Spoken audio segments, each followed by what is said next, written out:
I am child-free.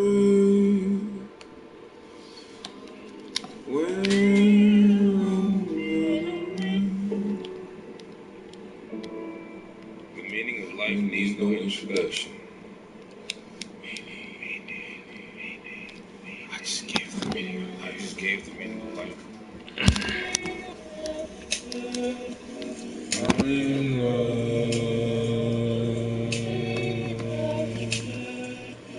I am healthy. I am wealthy. I'm abundant. I am rich. I am God.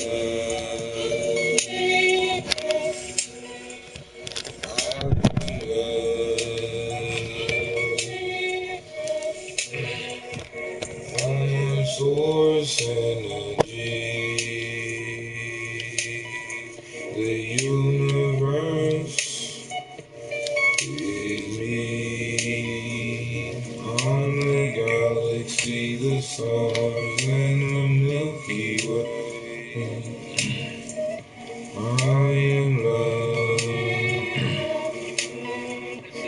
I am healthy. All my stocks are in the green. Money, money comes to me. I am healthy, I am healthy, I am rich. I am love, I am hugs, I am kiss. I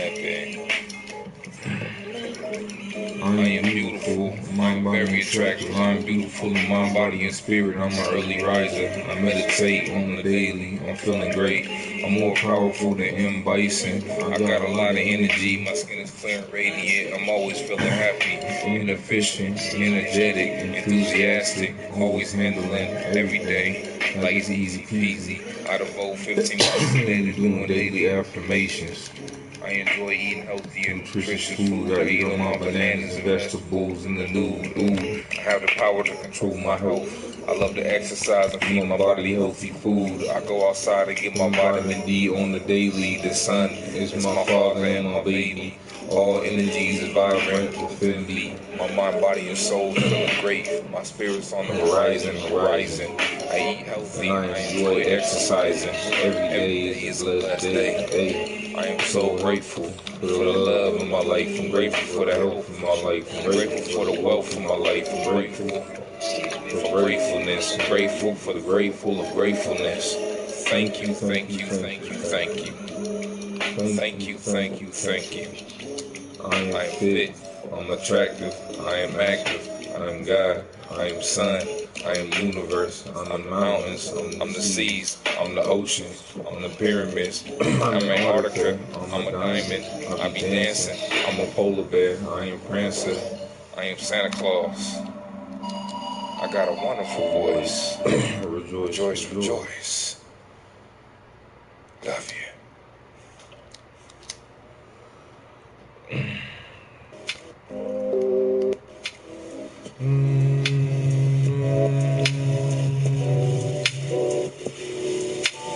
All my stocks are in the green. Jack in the green stocks. Penny stocks going to the moon. Box Hill, I-J-E.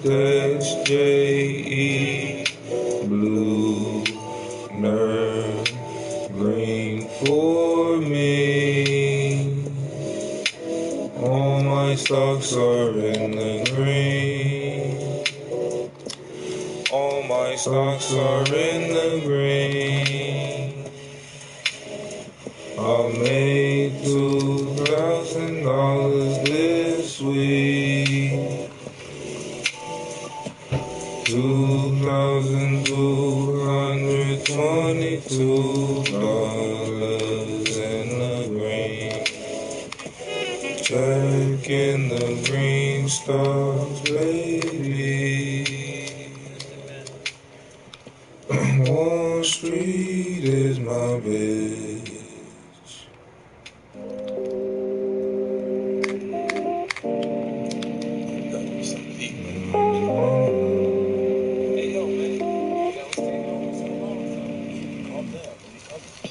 The better I know myself, the clearer my purpose is. My unique skills on the curve and shit. The talents that I have profound, make a difference in this world on my SoundCloud. Today I'll follow my heart and discover destiny. I'm meant to do great things. I'm never limited by anybody's vision of what is possible.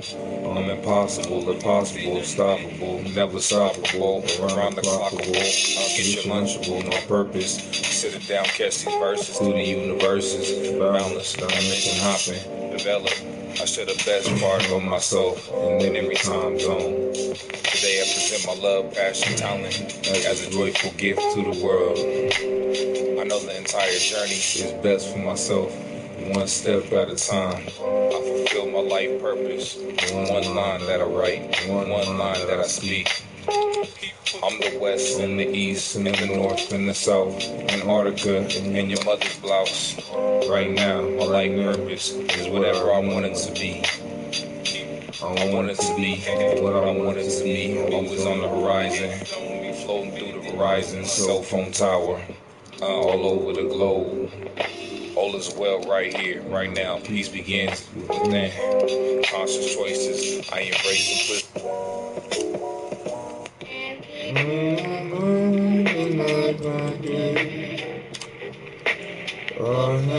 the love in my pocket.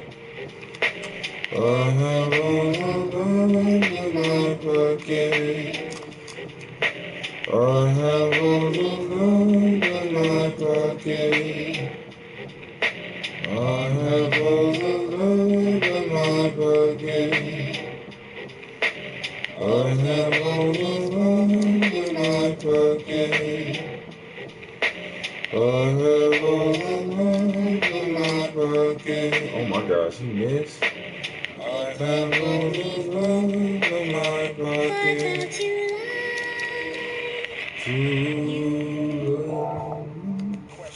Today I love my. Today I wanna shine, and I can get through this amazing type of day. Oh my God, he missed. Possibilities are endless, calm and relax, chilling in the lane. I'm beautiful on the inside and out. My voice matters. Love to the universe. Love to the universe. Smart, take a deep breath. Success, I am blessed. What's good, YCT? How's it going? YCT doing amazing today. Hope you're having a great day. Classic. What up, I mean? Yeah, man, I play 2K, man. I'm playing 2K right now, man. We live on YouTube. Is this a day you say, hey? All of my dreams come true, no matter what I do. Yeah, we live on YouTube right now.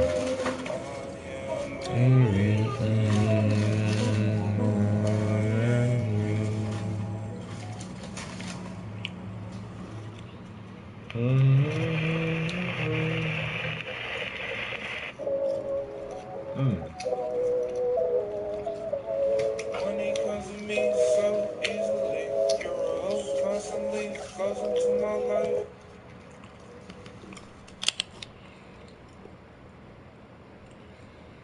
All my stocks are in the green. Disney Boeing. All my stocks are in the green. All my stocks are in the green. All my songs are in the green. No, no, no, no.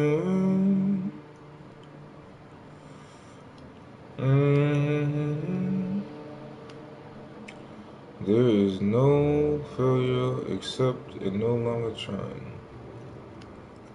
There is no failure except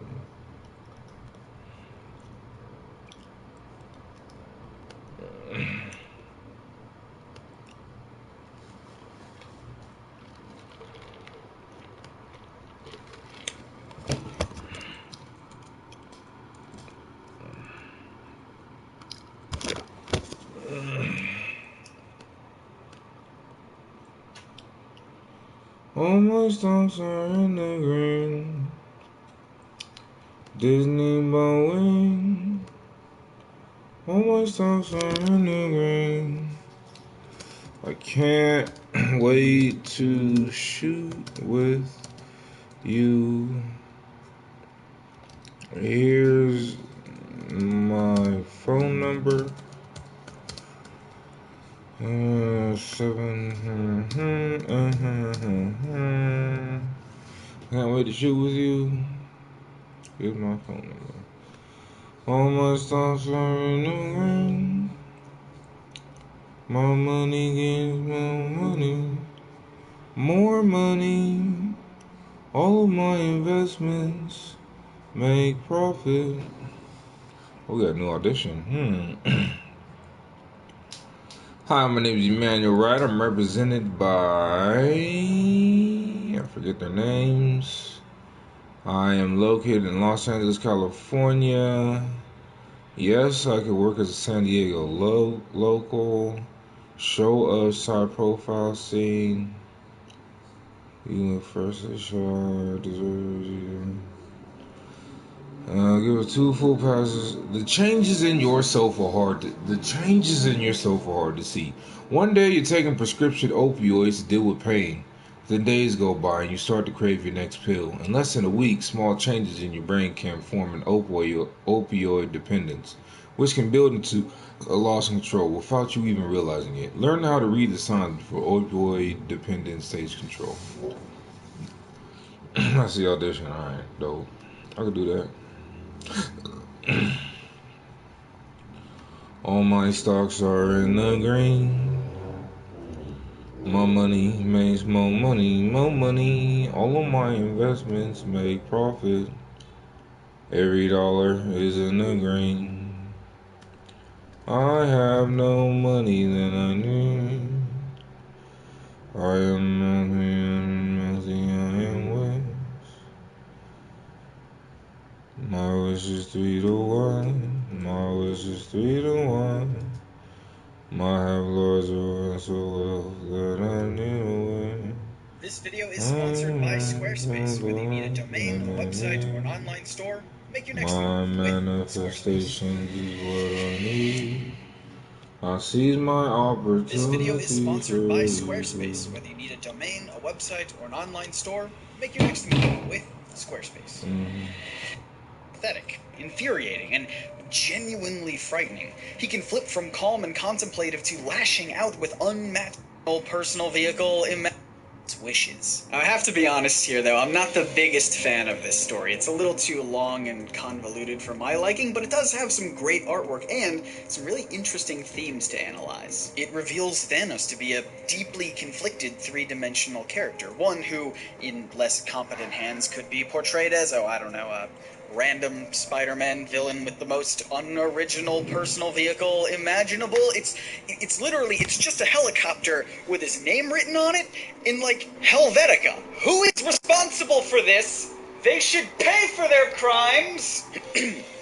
But, in the hands of his creator, Jim Starlin, Thanos' stories dive into some deep, complex territory. For all the story problems I personally have towards the Infinity Gauntlet event, Starlin at least continued to craft a villain who is sometimes sympathetic, infuriating, and genuinely frightening. I am the man who was wrestling with your mommy. Unmatched rage over the span of just a few panels, and it feels organic.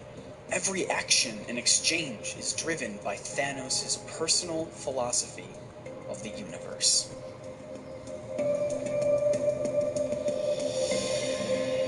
How are you doing, you wonderful nerds? Scott here, and Thanos is often cited as being a nihilist. This isn't speculation either, it's literally written on his forehead on the opening splash page of the second issue of the Infinity Gauntlet series. Painting with broad strokes here, the philosophical view of nihilism is the idea that life has no intrinsic value or meaning.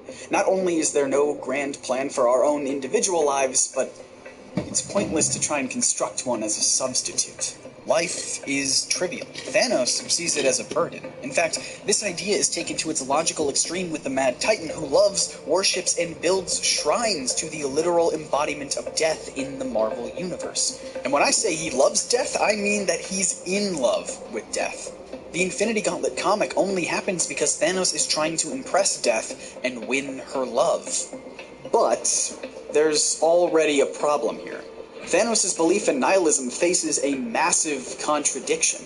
And to explain why, we need to explore the context surrounding Thanos' ultimate mission. A lot of the lead-up to the Infinity Gauntlet event takes place in the pages of Silver Surfer comics. Thanos, who was dead at this point in time for reasons too complicated to get into, just Google it, I guess, is brought back to life by Mistress Death to correct what she sees as a great imbalance in the universe. Thanos explains that with medical and scientific breakthroughs, lifespans have been dramatically expanded. With humans specifically, Thanos tells the Silver Surfer that more than half of the humans ever born on this planet are presently alive right this moment, leading Earth to become criminally overpopulated. With all the terrible byproducts of human life like pollution and nuclear waste, Thanos claims that Earth is a world rushing on its way to desolation and doom. The harm we do to our planet will eventually and inevitably be our downfall. Even if we expand to other planets, the universe's resources are finite. If left unchecked, populations will grow uncontrollably. Life will continue to flourish until it doesn't. Until it can no longer support itself.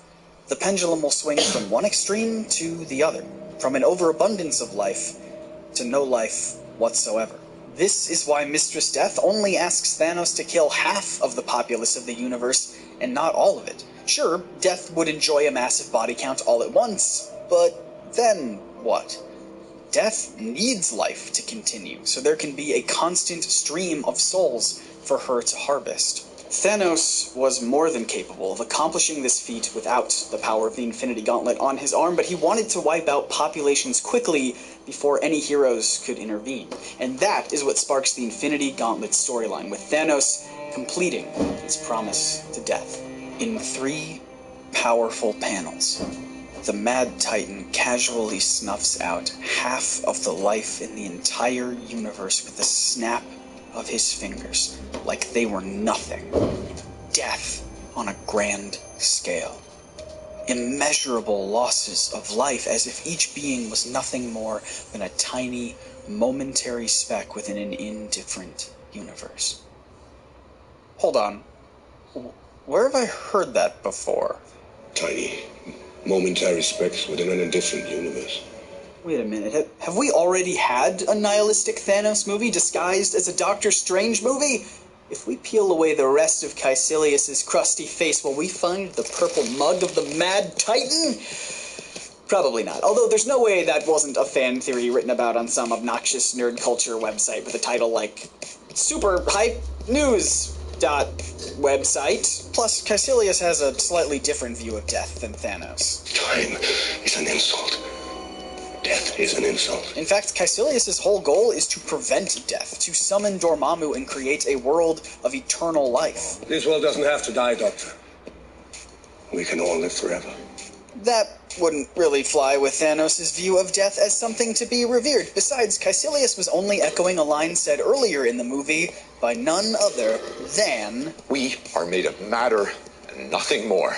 You're just another tiny, momentary speck within an indifferent universe. This is actually an incredible moment in the Doctor Strange movie, and it completely changed my opinion of the film when I watched it again recently. Up until this point in the film, we see scene after scene, conversation after conversation of Stephen Strange being a self-absorbed egomaniac. He one-ups and humiliates other doctors, he believes his work to be more critical than others, he obsesses over both maintaining his perfect record and only undertaking impressive medical cases. Hell, his response to the surgery performed on his hands when he wakes up after his life-altering car crash was, I could have done better.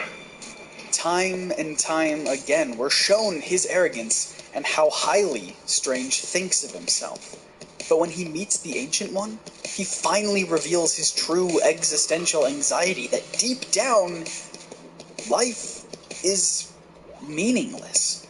His life is meaningless. The Ancient One responds with a simple, yet kind of profound statement. You think too little of yourself. Oh, you think you see through me, do you? Well, you don't. I promise this relates back to Thanos, but just indulge me for a few minutes. The reason I'm talking about Doctor Strange, spoilers, by the way, I'm really bad about that, is because I told my friend, Professor Mark D. White, that I wanted to make this video. You might recognize his name from working on books like Avengers in Philosophy, Batman in Philosophy, Superman in Philosophy, Watchmen in Philosophy, and a bunch of other books that let you know the guy is a brilliant super nerd. In his infinite kindness, he sent me an advanced copy of Doctor Strange in Philosophy, thinking that it would help me write this piece about Thanos, and he was right. One chapter even specifically talks about Strange's journey away from his own nihilistic mindset, and it has interesting parallels to Thanos' arc. As we saw earlier, the arrogant Stephen Strange believes that life has no meaning. We're all just momentary specks and all that. As author Paul DiGiorgio writes, Strange was, quote, caught in the paradox of saying that life had no meaning, while also believing that his life had more meaning than anyone else. This is the same mindset we see in Thanos. His ego runs wild in the pages of the Infinity Gauntlet story.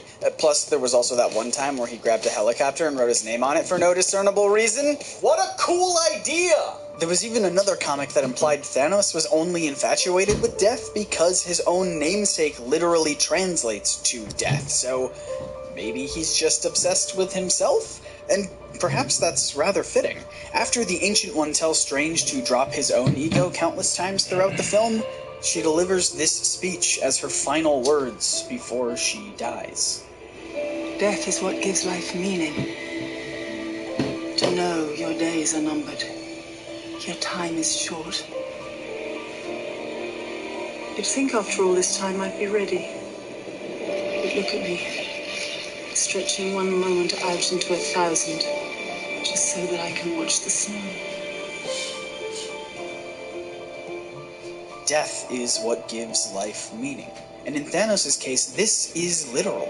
Death is the being who brought him back and imbued his life with meaning. And Thanos knows this. He knew this before he was even raised from the dead. He understood that his life would only be restored under the condition that he would fulfill death's one and only request.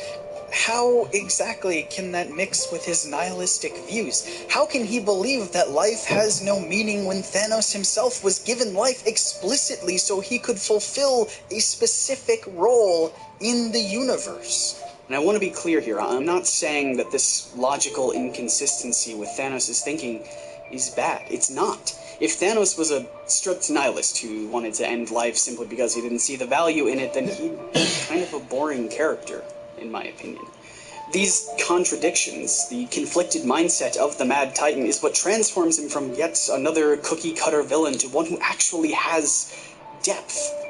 He's flawed. He's paranoid.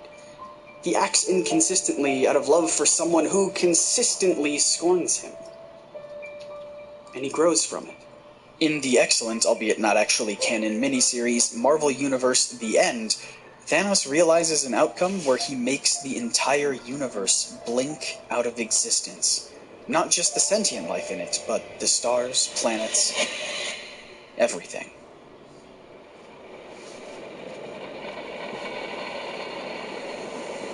At first, he basks in the glory of his triumph. The infinite black void is a testament to the power of Thanos.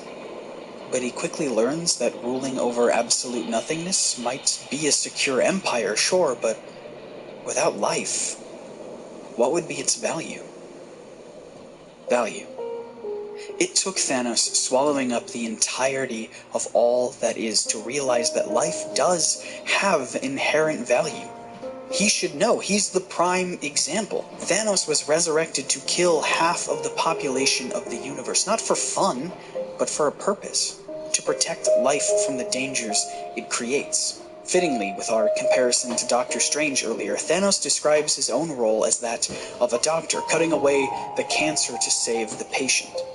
Yet when he finally ends all life except himself, he repeats this imagery, but realizes that it is he who is the cancer that must be eradicated from the universe. In one final act, Thanos becomes that healer he always thought he was.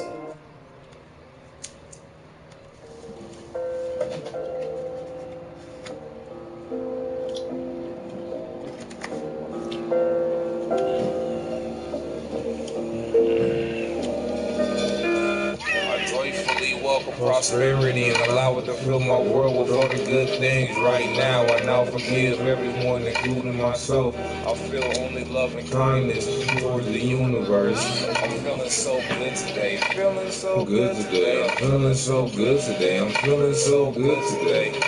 I am prosperous. I'm abundance. I feel love everywhere I go. Move. I'm feeling good. I'm feeling good. Are you feeling good today? Are you feeling good today? Every day is magical. I am abundant. Every day is magical. I make the plummet of success into the universe. The moon's on my head and I'm looking to the stars. I'm the stars. Do it. He's staring into another screen. Yungcameltoe is staring into another universe, man. I feel like I gotta get God to crack up.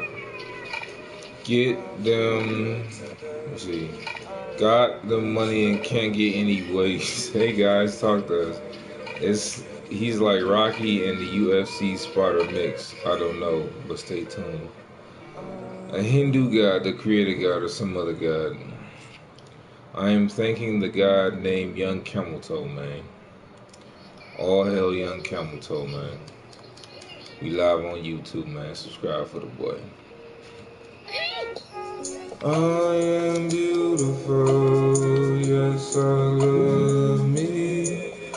That voice, angelic AF. Yep, that's the voice of Yungcameltoe, man.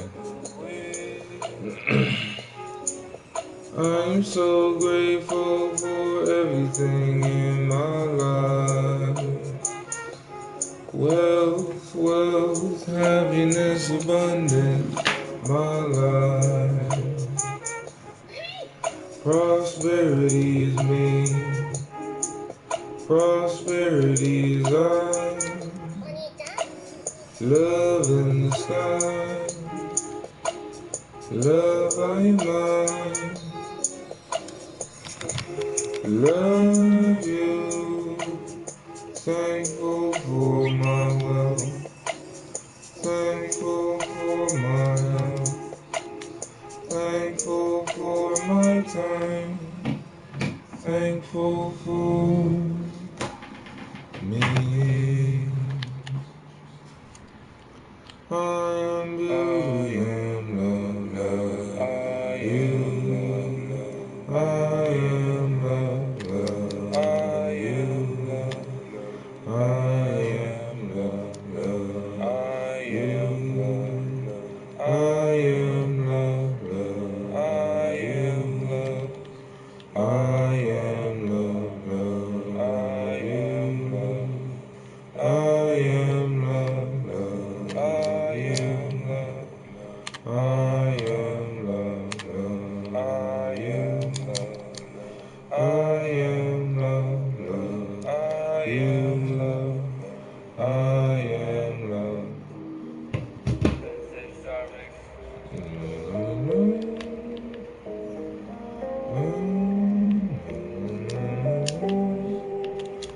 All my stocks are in the green.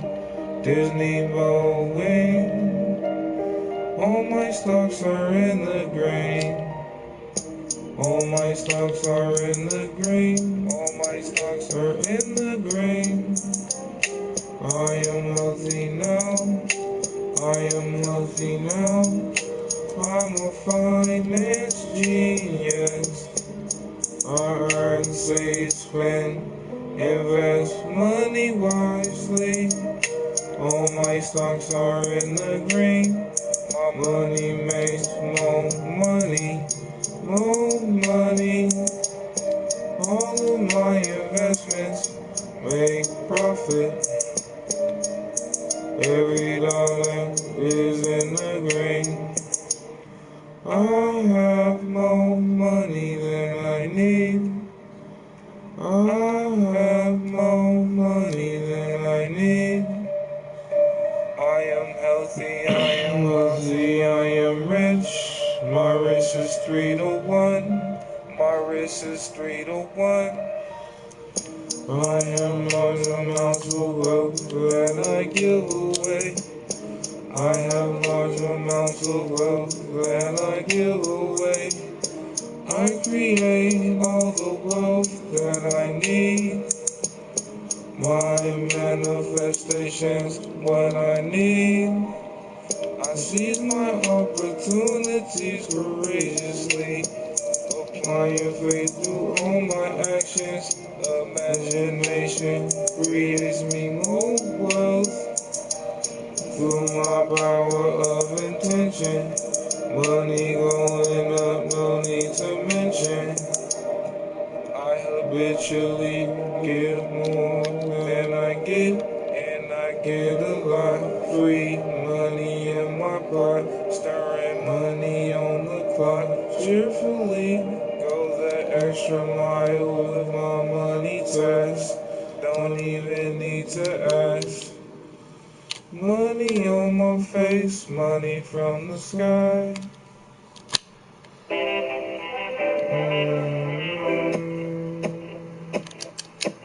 I love myself for who I am. I totally trust myself. I grow in strength with every forward step I take.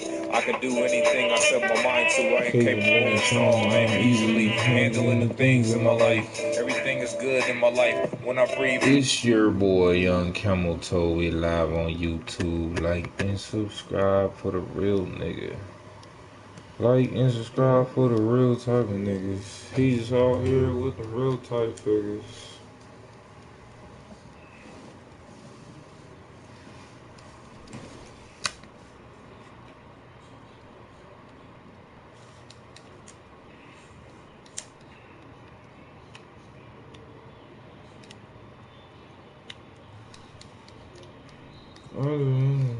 He restores every inch of the Marvel Universe, with one exception.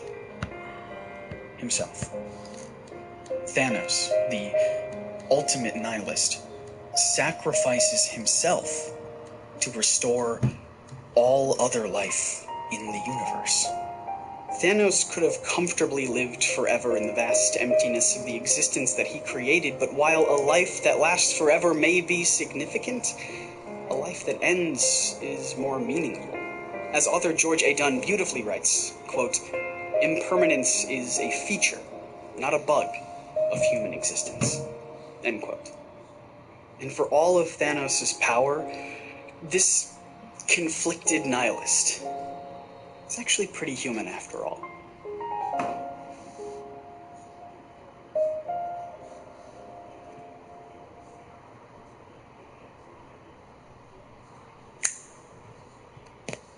This video is sponsored by Squarespace. Whether you need a jump...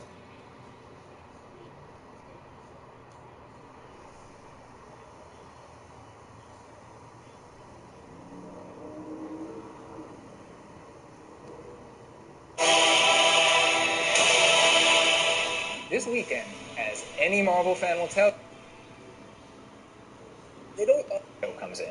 I'm a senior lecturer in ethics and public policy here at the Harvard Kennedy School, and I'm also a lifelong fan of superheroes and comic books and comic book stories. So let's get right to it then, with the Avengers. What makes them interesting? But one of the things I really love about the Avengers that we've seen now over multiple movies is, believe it or not, their dysfunction. You know, and by this I mean, you know, individually here are these amazing superheroes, and we've seen their stories, their individual stories. And then Nick Fury early on says, hey, you know, I've got this idea of, you know, bringing together an ensemble of extraordinary people to do, you know, extraordinary things. The idea was to see if they could become something more. See if they could work together when we needed them to fight the battles that we never could. They don't often succeed at what they do. And I think that's important. I think it's important for us to see that just because you've got a lot of power doesn't mean that it's automatically going to succeed in staving off the bad. By the time we get to Infinity War, I mean, they're all over the place. They're not communicating with each other. You know, they're literally not talking to each other. They're going offline. Where this huge threat is coming, and not just a threat to the Earth, but to the universe. So what's at the root? What's up, Nico? What's the glitch? All you gotta do is name your player yungcameltoe. What's up, Leroy Lopez? How you doing? Thanks for the sub, man. You know, we've seen over the course of these movies, they're really starting to approach their mission in fundamentally different ways. What's wrong about you? The whole world. What's wrong about you? There's this amazing scene in Captain America: Civil War where they're considering, you know, the idea of being watched by the UN, and we see them torn apart in part for philosophical reasons. So Tony Stark, Iron Man, who's almost always full of himself and his ego and convinced that he's got the righteous path, he's the one that's like, you know, maybe we ought to have some oversight. We have no decision-making procedure in this team. We need to be put in check. Whatever form that takes, I'm game. If we can't accept limitations, we're boundaryless. We're no better than the bad guys. Similarly, Captain America, it's the guy who's supposed to stand for democracy who's like, I don't know if we should hand our authority over to a deliberative body. If we sign this, we surrender our right to choose. What if this panel sends us somewhere we don't think we should go? What if there's somewhere we need to go and they don't let us? We may not be perfect, but the safest hands are still our own. If we don't do this now, it's going to be done to us later. That to me makes them a very interesting team to watch. They have not yet assembled. It feels like that has such ready comparison to so many real-world conversations in that vein. What do you find the easiest parallels with? It's not that Steve and Tony are disagreeing and one of them is a lunatic and the other one is the voice of reason, right? Both of them have reasonable positions on things. That's something that I see show up a lot in the American context and elsewhere. Our disagreements at times, we're terrible at treating our opponents we disagree with respectfully. Stay down. Final warning. I could do this all day. But often the disagreement is a reasonable one. People just prioritize different things. You know, they emphasize liberty more. They emphasize equality more. The entire Marvel Cinematic Universe is very much a post-9/11 universe. And one of its central questions is to what extent should safety and security trump individual privacy? And part of that conversation is to what extent should democratic institutions make these decisions versus behind closed doors, government agents, or private organizations?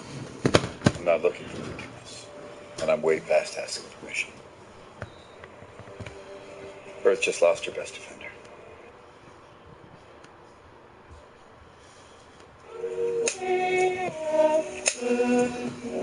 I am love. I am healthy. I am happy.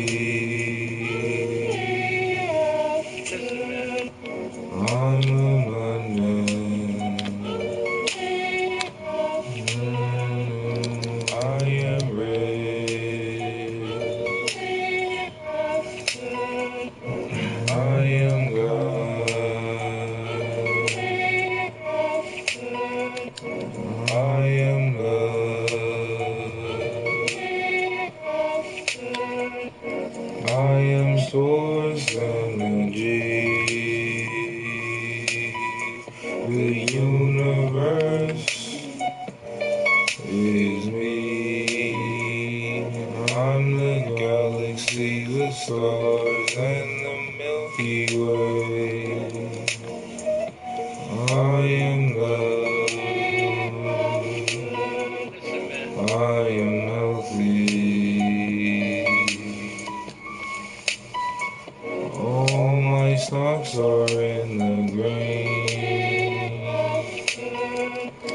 money comes to me. I am healthy, I am wealthy, I am rich. I am love, I am hugs, I am care.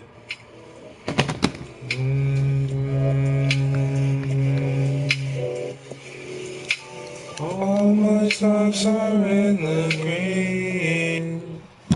Making the green stuff. And it goes going to the moon. To the moon. Bucksville, I bless J.E. Blue, nerd, green for me. All my stocks are in the green. All my stocks are in the green. I made $2,000 this week. $2,222 in the green. Back in the green stuff, baby. Wall Street is my bitch. Hold on.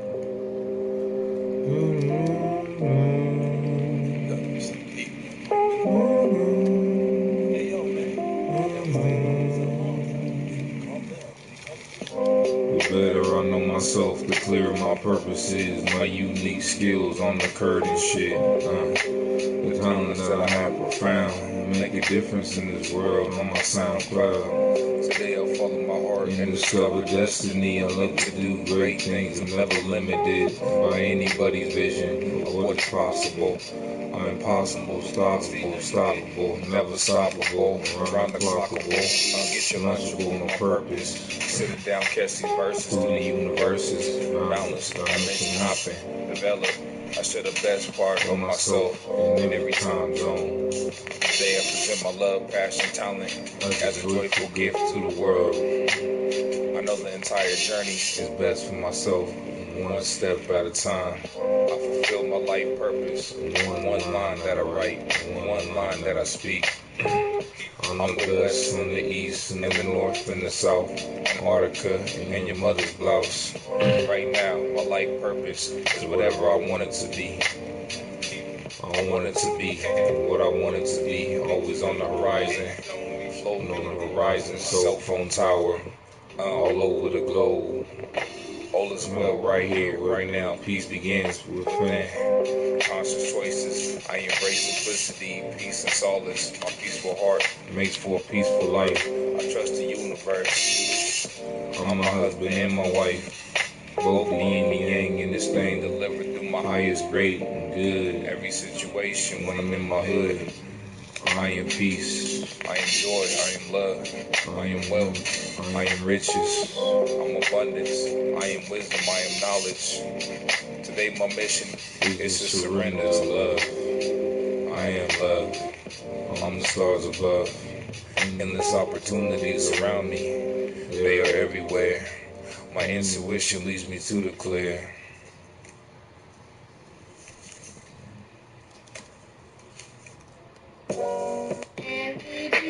In my pocket, I have all the love in my pocket. I have all the love in my pocket. I have all the love in my pocket. I have all the love in my pocket. I have all the love in my pocket. I have all the love in my pocket. I have all the love in my pocket.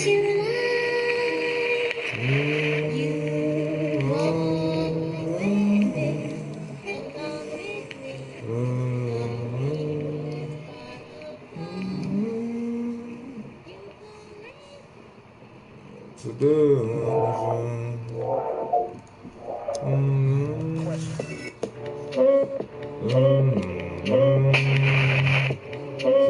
I'm gonna shine. I can get through this amazing type of day.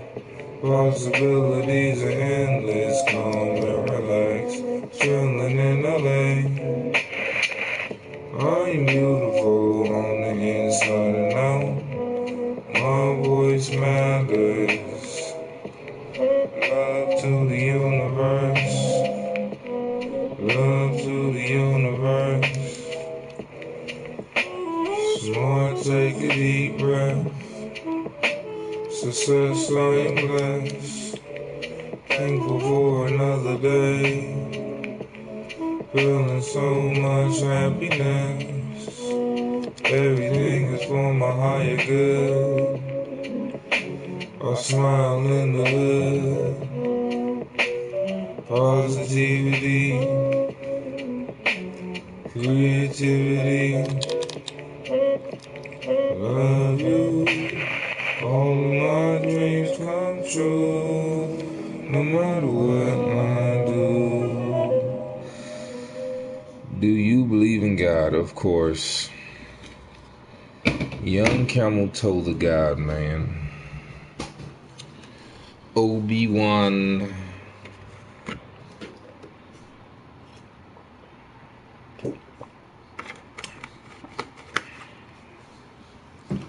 Like and subscribe for your boy Young Camel Toe.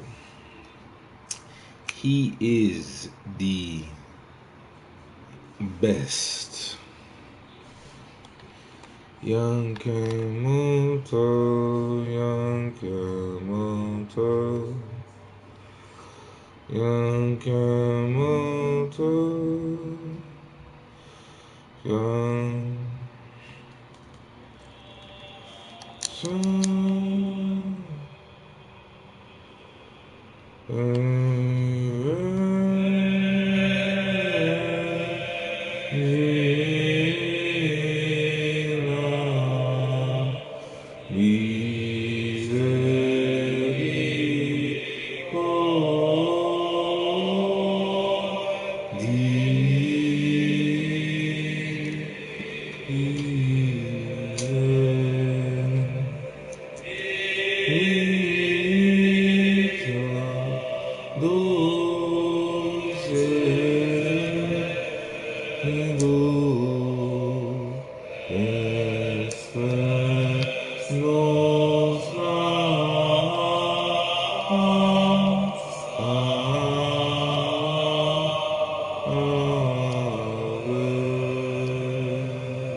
Yeah, man, guys always give me money.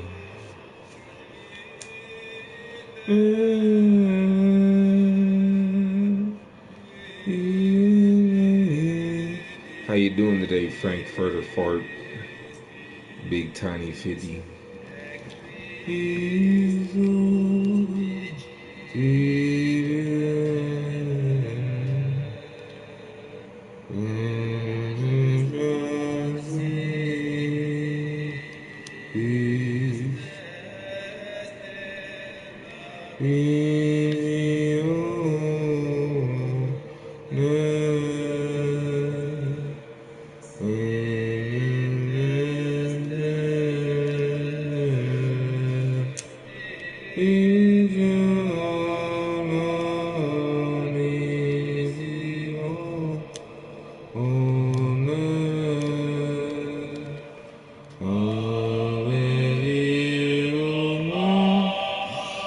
What up, Chroma YT? How you doing? So we're here to fight.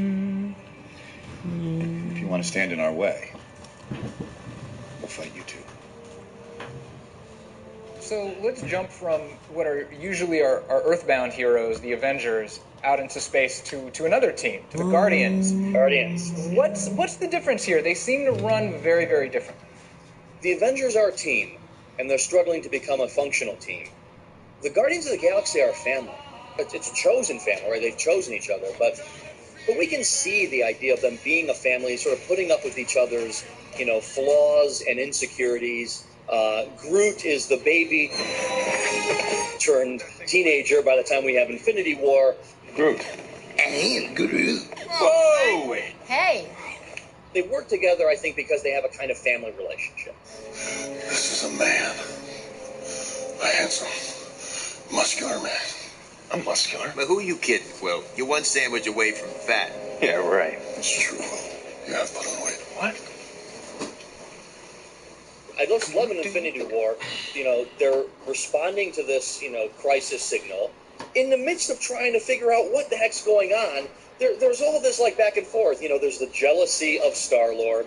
There's Drax saying, you put on some weight. It's like what would happen in a family. You're in the presence of a god, and meanwhile they're talking about whether there's been weight gain or not.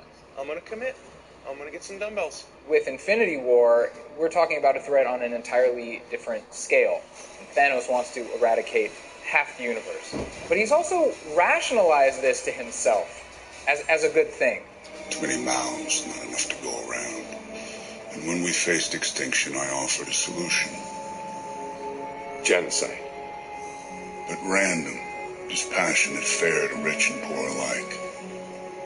So what makes this different than just straight up genocide? So if I could frame this, in philosophical terms, Thanos is sort of a pure consequentialist. He will sacrifice any individual, including his beloved daughter, for the sake of pursuing the greatest good. I ignored my destiny once. I cannot do that again. Even for you. I think that there's something deep here because Thanos sees himself as being quite rational. Many people think that consequentialism taken to its logical conclusion can be quite horrific because it fails to take into account the individual. A lot of our heroes are, fancy term coming, deontologists. They believe that, the greatest good is not always the thing that we should keep in mind. We should cherish relationships and individuals. The heroes regularly do not put the greatest good above any individual. Captain America has that great line. Thanos threatens half the universe. One life cannot stand in the way of defeating him. But it should. We don't trade lives, Vision. So let me ask you, what happened to the nihilist villain? What happened to the bad guy that just wanted to watch the world burn? Everyone has to have these grand aspirations and these reasons for doing these horrific things. Why? Nihilism, I think, is a hard thing for us to wrap our heads around at times because we always think that there's got to be reasons other than to watch the world burn. But it is more helpful, I think, for us to sort of sympathize with characters if we can get our heads around an agenda that they have that at least seems reasonable. It's just more interesting to engage a villain who isn't just a cardboard cutout. I view this all as a warning to us. Thanos, in a sense, says, look, here's my reasoning. His reasoning is seductive. Your planet was on the brink of collapse. I'm the one who stopped that. Do you know what's happened since then? The children born have known nothing but full bellies and clear skies. It's a paradise. Because you murdered half the planet. A small price to pay for salvation. You're insane. And it's an invitation for us to say, look, there's something to what Thanos says, but we don't want to end up like Thanos. So where do we stop ourselves? So it makes for great personal reflection, too, I think. And as you said, that insistence that this is all for a greater good tends to blur the lines between good and evil in characters that we have previously placed on one side of that divide. And you named Loki and Nebula. Those are two great examples. What does that tell us and the fan reaction to characters like this about the way we prize that moral ambiguity, that finding good in the bad or finding bad in the good? Yeah, I think that, Marvel superhero stories on cinema have given us an opportunity to recognize that heroism does not come in the sense of you're always righteous and perfect and making the right choice. It's an invitation for us to look inward and realize, look, a lot of this is gray. People that we care about who are aiming at the good sometimes fail. I feel like this is empowering in its own way because it's telling us you don't have to have it all figured out. A lot of the world doesn't come in black and white, but that doesn't mean you should stop aiming at doing good things. And even our heroes are not perfect and do fail and have disagreements, and they're still trying to bring about good in the world. And even our villains, there's something to what they're saying, even though they've clearly gone around the bend. Let's go to Captain Marvel for a second, the movie, not the character, because that was kind of a different sort of conflict at its heart. This is a generational struggle between two alien races. Prove you're not a Skrull. What does the Kree-Skrull War tell us about power? One thing it invites us to do is to not assume that we have figured out who the good people are and the bad people are based on the initial framing of things. Early on in Captain Marvel, the Kree are good, the Skrull are bad. And, you know, the Skrull perfectly fit the bad paradigm because they're shifty, literally, they're shapeshifters, you know. But I think the movie in part is saying to us, you know, not everything is what it seems. And indeed, so much of Captain Marvel is about not everything is what it seems. And maybe you should get to know the supposed enemy a little bit more before passing judgments about them. I don't hear Captain Marvel as giving us some lame story where everyone's really good at the end. That's not the case. It's just, it's more complicated. And I think that that's an important lesson. And Captain Marvel herself, the character,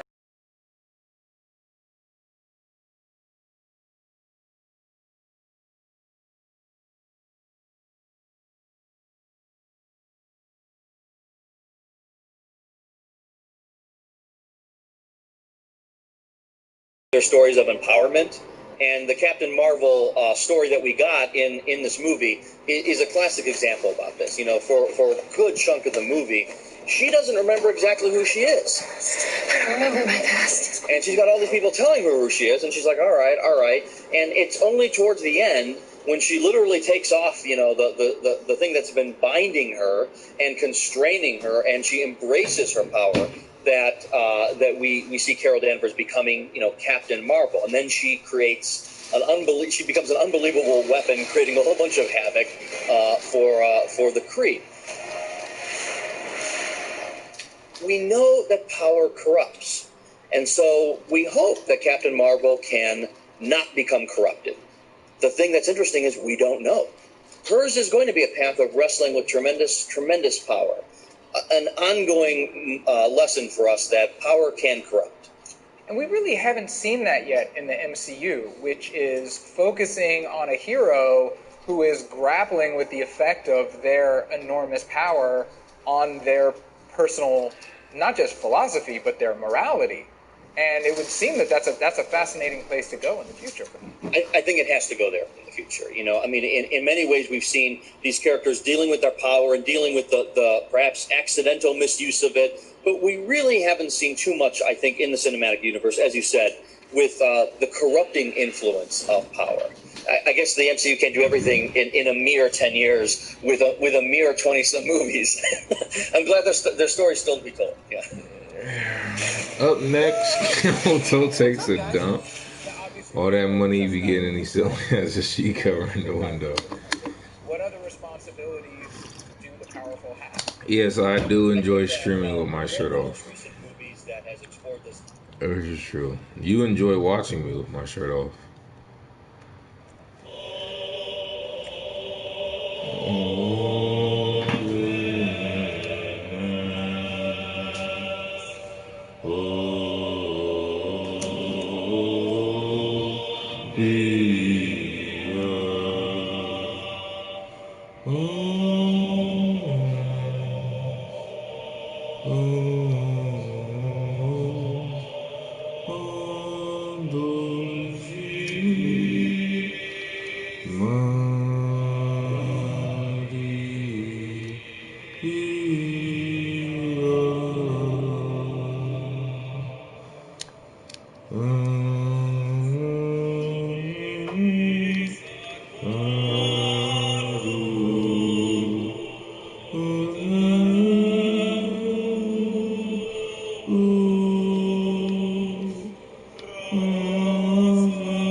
Hey, please don't shoot again, my nigga. Fuck. This nigga clank clank.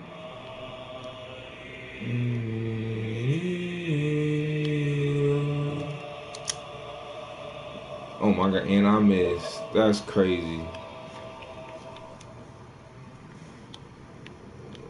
Oh my god, dude. No threes, no threes.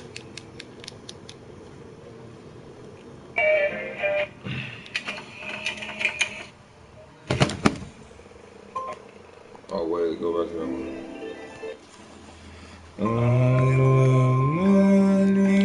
Money loves money falls to me from sky. I am meant for money. Oh, that's a good move. Comes effortlessly. Money's always there for me. I am grateful for money. Money comes when I go gone. Money bounce like basketball. I've created ways to make money while I eat my cake. Money, money, it is mine. I eat money with my pride. I make money every day. Thankful for money. You said, what are we summoning today? Today we are summoning. We summoning yungcameltoe, the god, man. So we summoning today. Oh so chew. Thank you for subscribing to my YouTube, man. We just hit 10,000 subscribers. We just hit 10,000. Wow, boy, on the YouTube, boy. I know, huh? What's happening to the kids on the spot? Yungcameltoe coming through with the rock. I need me a nigga out here on the south side. Nigga, how you wanna do it so we out here mouth wide?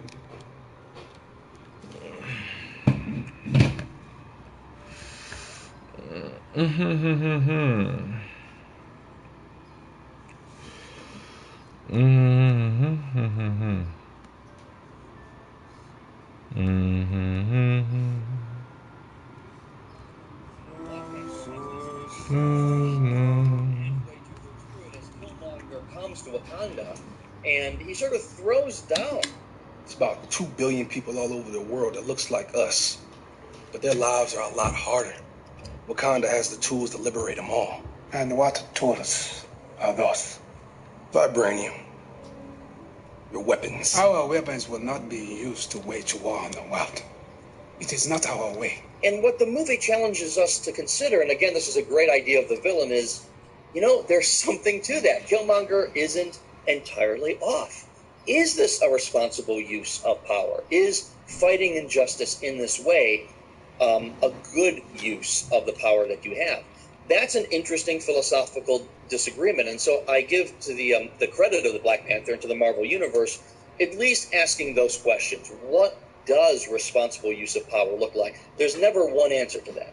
A lot of people find distinction between the MCU and DC universe, cinematic universe, even though they don't call it that, through visual means and like what the directorial sensibility is. But it seems like there's something much more fundamental at play as well. How would you mark that distinction between the ethos of the two universes? I think Marvel sort of takes it for granted that there are these existential threats to humanity, and is looking more at how individuals who have the capacity to do something should conduct themselves in sort of, you know, attending to this. So there's some overlap there. But I don't see there to be tremendous tension in the Marvel universe with what DC's looking at as, you know, the relationship with the people.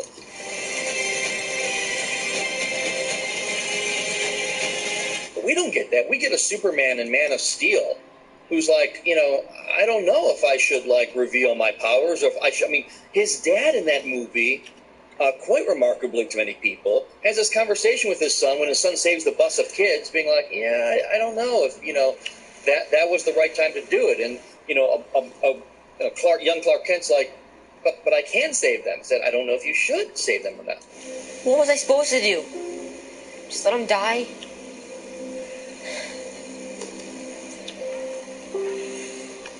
Maybe.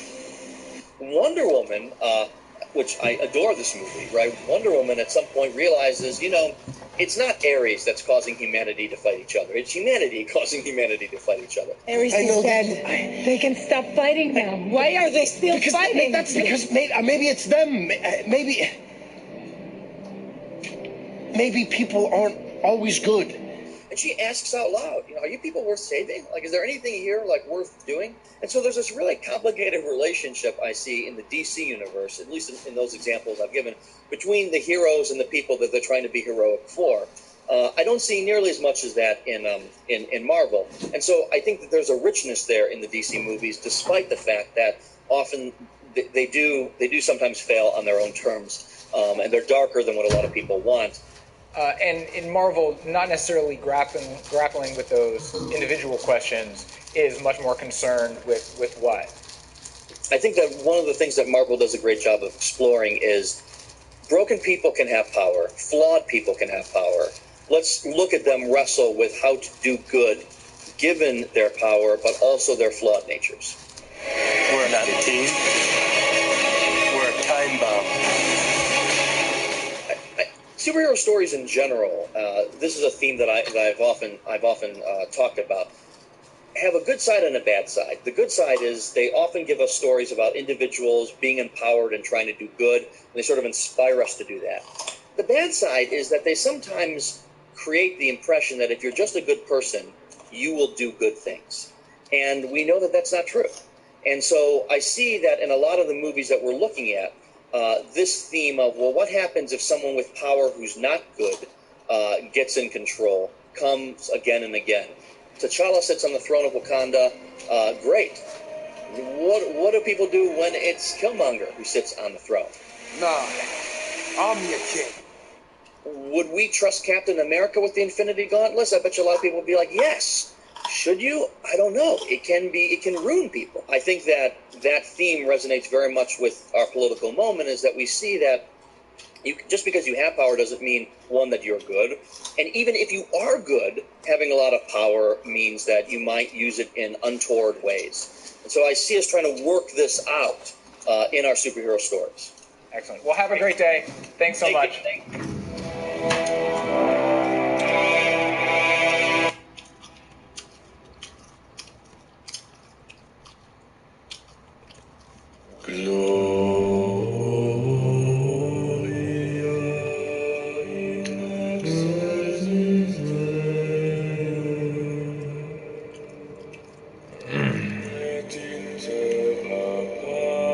I see your daily 600 came through. Hey man, that 600 came through. You are so interesting. I enjoy seeing what you're up to. He never left something. That's just it. Exactly, that's the point.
Yeah.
That's just it. Shouts out to Panda Paws, man.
Oh my God, you trash.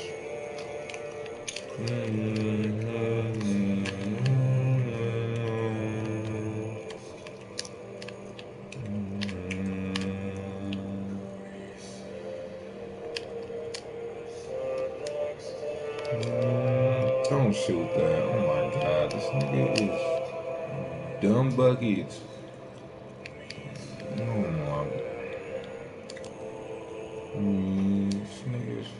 Trash. Oh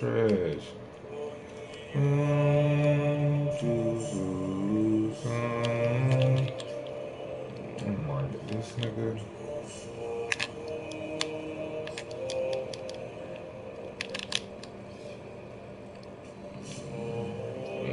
Ain't no weird, bro.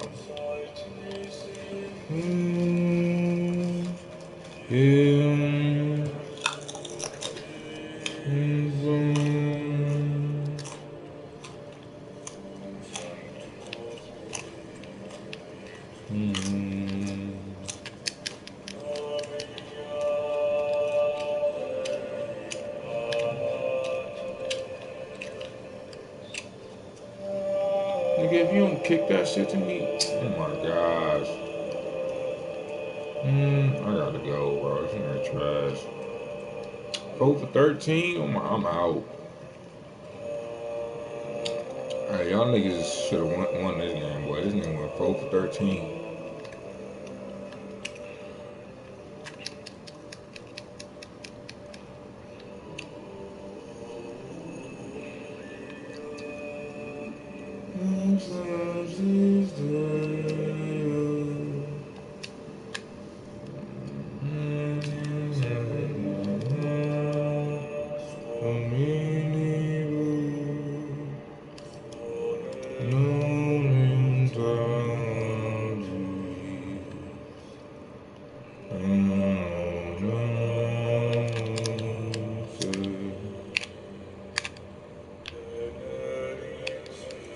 Oh my God, shot clock?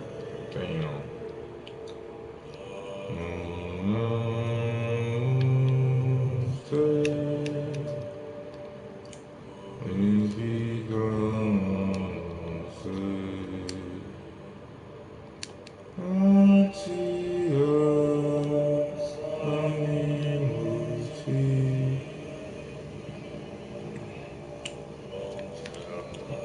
What's happening, man? It's your boy yungcameltoe, man. We live on YouTube. Like and subscribe for your boy.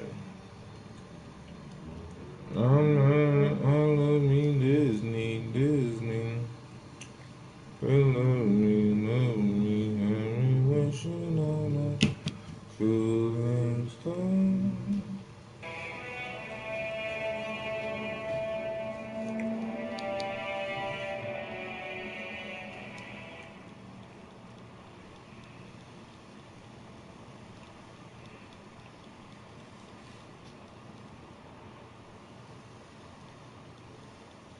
This video is brought to you by Wix. The Thor film begins with him about to be crowned king of Asgard, but right before his coronation, Thor's pride and combativeness in invading Jotunheim result in him being cast out of Asgard and unworthy of wielding his hammer. Probably the worst day of his 1,500-year-long life. While he's exiled on Earth, he learns the lesson Odin wanted, to not be so bellicose and vainglorious. As a result, he becomes worthy once again, ending right where he started as the Prince of Asgard. The Dark World starts with Thor riding high as he restores peace to the Nine Realms, but within a day, he's brought back low as his girlfriend is infected with space sludge, kidnapped by an evil elf, and both his mother and brother die. His lot here has fallen ever lower than when he was exiled. But by the end, he's saving all 9 realms yet again. Of all the films, it fits most messily into the paradigm, but there's a reason why it's considered one of the worst Marvel movies. Thor Ragnarok starts off with Thor on top, saving Asgard from Ragnarok by defeating the fire giant Surtur. But again, within a day, he's brought back to his lowest point ever when his father dies, his hammer breaks, and he's sold into slavery on Sakaar. The slaves have armed themselves. Oh, I don't like that word. Through the ordeal, he learns the lesson that Asgard is not a place, but a people. As a result, his arc in the film ends right where it started, with him saving the people of Asgard from Ragnarok, even as the place itself gets Death Starred. He's also finally crowned king, but the grand cycle in which all these smaller cycles fit isn't over. As King Thor, he's briefly on top, but Infinity War begins with Thanos handing him his ass and killing half his people. He's briefly back up when he acquires Stormbreaker and the power to off Grimace, but quickly back down again when killing him comes too late. He undergoes a self-imposed exile to his man cave, becoming a slovenly mess and getting pwned at Fortnite. This time the lesson he learns is to accept himself for who he is instead of who he's supposed to be. While Asgardian law and his own ambitions always told him he was supposed to be king, his conversation with his mother reminds him that he is at heart a hero and a warrior. So it's appropriate that after he helps the fellow Avengers defeat Thanos, that he abdicates the throne to go off with his friends on awesome adventures all over the universe, ending right back on top. There's some forward progression overall. Thor goes from coveting kingship to no longer desiring it, but for the most part that process of growth is circuitous. Thor expresses this himself in Ragnarok. Dear brother, becoming predictable. I trust you. You betray me round and round in circles we go. See, Loki, life is about growth. It's about change. In addition to his own personal arc cycling back on itself time and again, the same pattern repeats itself across Asgardian history. Thor does not merely succeed his father on the throne, he recapitulates his father's most noteworthy act, losing an eye in exchange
for wisdom. Thor in the films and the comics is based off the pagan deity from Norse mythology. As such, it's particularly fitting that this cyclical storytelling structure should be employed for the character.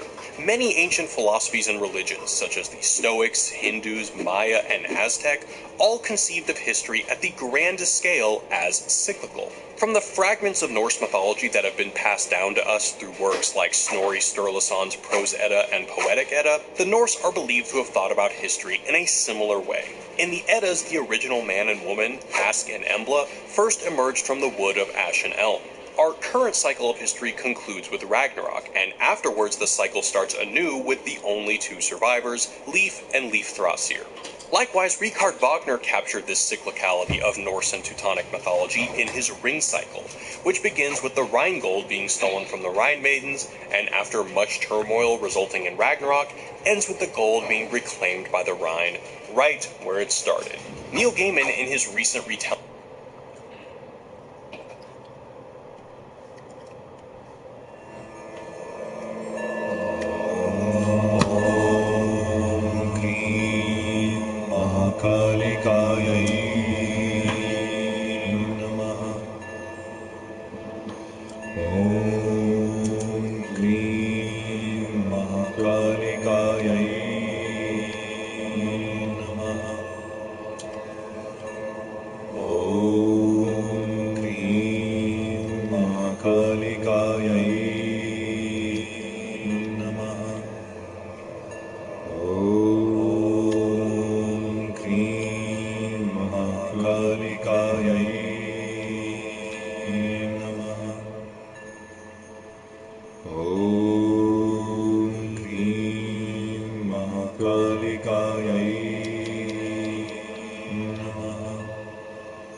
Oh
my gosh, I missed.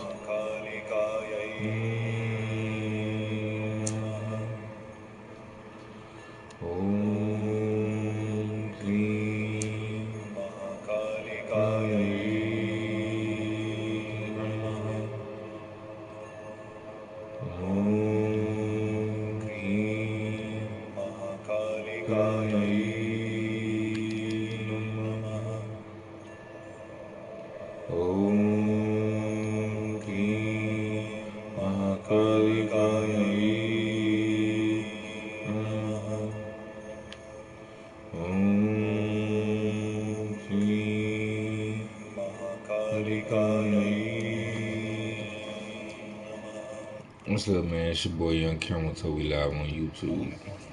Makes this even more explicit when the 6 gods that survive Ragnarok I find a chess praise set depicting the gods of you old in most the highly field where above Asgard all once the stood. others. They begin to play a game, and as they move the pieces, I the drama praise you unfolds above the exactly others. as before. Just as the whole cosmological cycle in Norse mythology is always circling back to where it started, so too is Thor's character arc. Captain America, on the other hand, basically has no character arc. The world may change around him, but he doesn't change with it. Famed screenwriting guru Robert McKee criticizes such characters in his book Story. When inner life and outer appearance are, like a block of cement of one substance, the world becomes a list of repetitious, predictable behaviors. It's not as if such a character is incredible, shallow, non-dimensional people exist, but they're boring. The kind of character he's describing sounds like someone audiences wouldn't want to watch, especially a hero who stays the same for 7 movies, but Captain America is clearly an exception to that rule. There's an initial physical change upon taking the super soldier serum at the start of the first film. But after that, the all-American that people see on the outside is exactly who he is on the inside, and neither changes. Gosh sake, watch your language. That's not going away anytime soon. Even Captain America going up against the American and global governments in Winter Soldier and Civil War don't reveal any new facets of the character that we didn't already know before he roided out. He explained to Dr. Abraham Erskine when they first meet that his patriotism isn't jingoistic, and that he just wants to stand up to bullies. I don't want to kill anyone. I don't like bullies. Project Insight was secretly surveilling American civilians and executing them without due process. The Sokovia Accords barred Good Samaritans from helping those in need and reserved the right to send the Avengers on missions they might find unconscionable, making them more mercenaries than heroes. Both Insight and the Accords sounded like the work of bullies to Rogers, so he fought them. That inner strength is a trait which persists through all the films, beginning before his transformation as he stands up to multiple thugs bigger than himself, and continues on, always getting up and standing alone in the face of overwhelming odds. If I see a situation pointed south, I can't ignore it. Sometimes I wish I could. No, you don't. This is played straight as a callback in Civil War, when Iron Man beats him down, only for Rogers to repeat his quip from the first film. I could do this all day. It's lampooned in Endgame when Cap confronts a past version of himself who knocks him on his butt, with the doppelganger also announcing, "I can do this all day." To which the future Rogers replies, "Yeah, I know." Even Steve is self-aware of the fact that his unchanging nature makes him predictable. But the trope is treated with seriousness again when Captain America, after being beat down by Thanos and having his shield shattered, still gets to his feet, ready to take on him and an entire army single-handedly. And as predictable as it was anything but boring. Avengers! Assemble. Even his cheery optimism is inexhaustible, as shown in Endgame when he's able to see the bright side of life after Thanos' snapping. Half of all life may be dead, but at least there are whales in the Hudson again. And in the same scene, he astutely observes his own lack of character development to Black Widow when he says, "Other people change, but we don't." Like his inner character, Steve Rogers' personal philosophy is equally unbending. This is best summarized by Agent Sharon Carter. In Civil War, Sharon quotes verbatim Cap's most famous speech from the comics. Even if everyone is telling you that something wrong is something right, even if the whole world is telling you to move, it is your duty to plant yourself like a tree, look them in the eye and say no. You move. This unwavering commitment to his moral duties is shown again in Infinity War, where he refuses to sacrifice Vision to stop Thanos, despite the compelling moral calculus of sacrificing a single life to save trillions. We don't trade lives, Vision. Captain America's unchanging nature is even more extreme in the comics. In Mark Millar's Ultimates, Steve Rogers goes straight old man yelling at Cloud about all the ways in which life has changed since the 1940s, from the higher price of clothes and coffee to the way women dress. He spends his days going to the same decrepit gym that's been in his neighborhood since his boyhood, piecing together his old record collection, and spending time with other World War II vets well into their 90s. It might seem like the films portray a Steve Rogers that's seemingly more adaptable to change. Things aren't so bad. Food's a lot better. We used to boil everything. No polio's good. Internet, so healthy. But in many important ways, the times don't change any more than Captain America himself. He was fighting Hydra in 1945 and still fighting them in 2014. Rather than a cyclical version of history, Captain America presents a belief that certain things are eternal, enduring regardless of how much time passes or what new circumstances come about. He shares this view of history with the author of Ecclesiastes, who wrote, "What has been is what will be, and what has been done is what will be done, and there is nothing new under the sun." Among the things which both Steve and Solomon would both agree are immutable throughout the ages are, There's only one God, man. And I'm pretty sure he doesn't dress like that. There's a fixed moral law which doesn't change just because the stakes are high, and human nature doesn't change whether it's 1945 or 2019 or 10th century BCE. And because people are always the same, so are the problems they cause. Thanos was just a more successful Hitler, who was just a more successful Pharaoh, all of whom are more successful than Loki. But the same unchanging human nature is also responsible for the courage that caused people to defend the plains of Wakanda and storm the beaches at Normandy. The last time I was in Germany and saw a man standing above everybody else, we ended up disagreeing. Heroes like Cap are nothing new. They're a steadfast response to a world that continues to face the same perennial problems. Despite being a man out of time, Captain America is relevant in every era. We see this clearest in the comics. In Hickman's Avengers run, the Time Stone sends Captain America to the very end of time. There, Iron Lad tells him, "The perspective you're talking about, it's based on the moralities of a society of individuals and not a collective one. Remember, I lived in your now, and that thinking just has no place in the future." To which Cap replied, "Well, it's too bad I've never really gotten over the past." Like Steve Rogers, Tony Stark is a man out of time, but there's a reason they so often find themselves on opposite sides. The contrast between Captain America and Iron Man is best explained by Reed Richards. You are a good man. You do good things.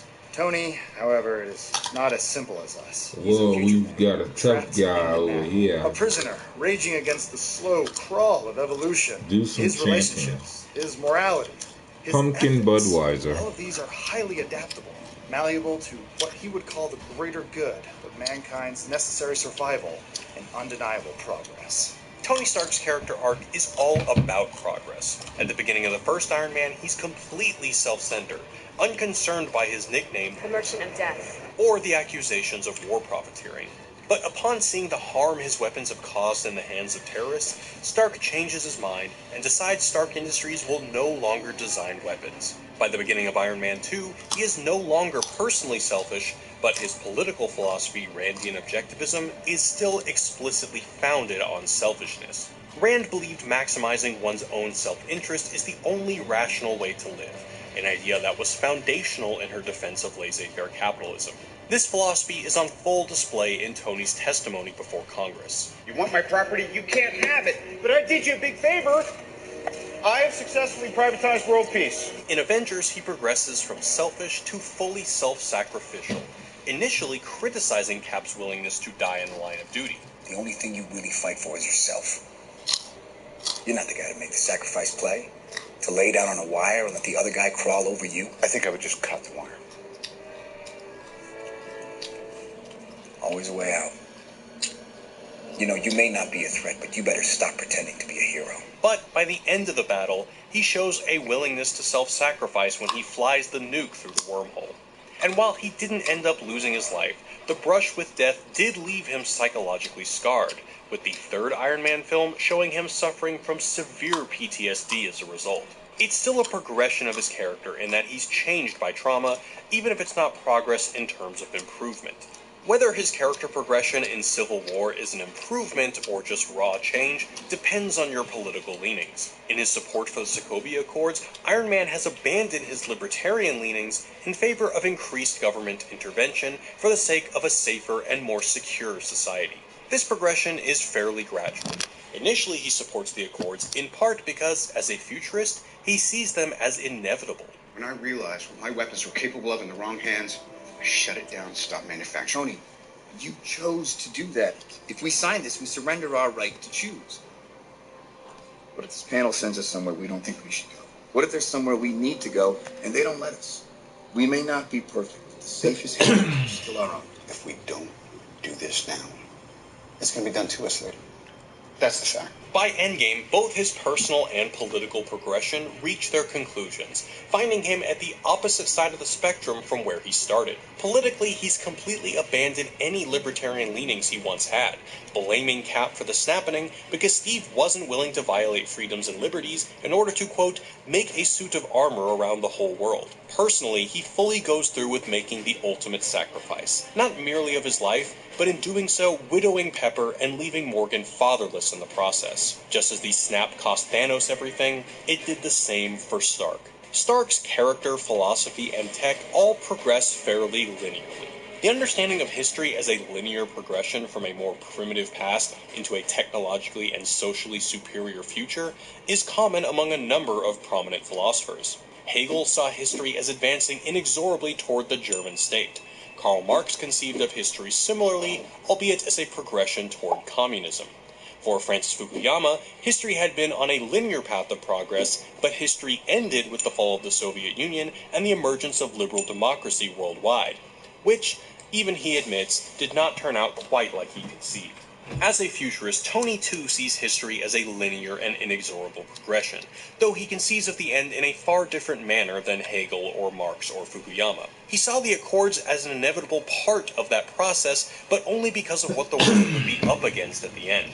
A hostile alien army came charging through a hole in space. We're standing 300 feet below it. We're the Avengers. We can bust arms dealers all the live long day, but that up there, that's the end game. A more optimistic view comes from Marvel heroes such as Reed Richards, who calls Tony Stark the future man at the end of history, what everyone else is slowly but surely advancing towards. If that's the case, it's entirely appropriate that his character arc in the MCU should be marked by straightforward linear advancement. Perhaps the one view of history that all three heroes conform to is Thomas Carlyle's Great Man theory, who wrote in On Heroes, Hero Worship, and the Heroic in History, the history of the world is but the biography of great men. Certainly the history of the Marvel Universe from 1942 through 2023 is basically a biography of the various members of the Avengers, and none more so than Tony, Thor, and Cap. Each had done more to either accelerate the course of history or change its path altogether than anyone else of their age.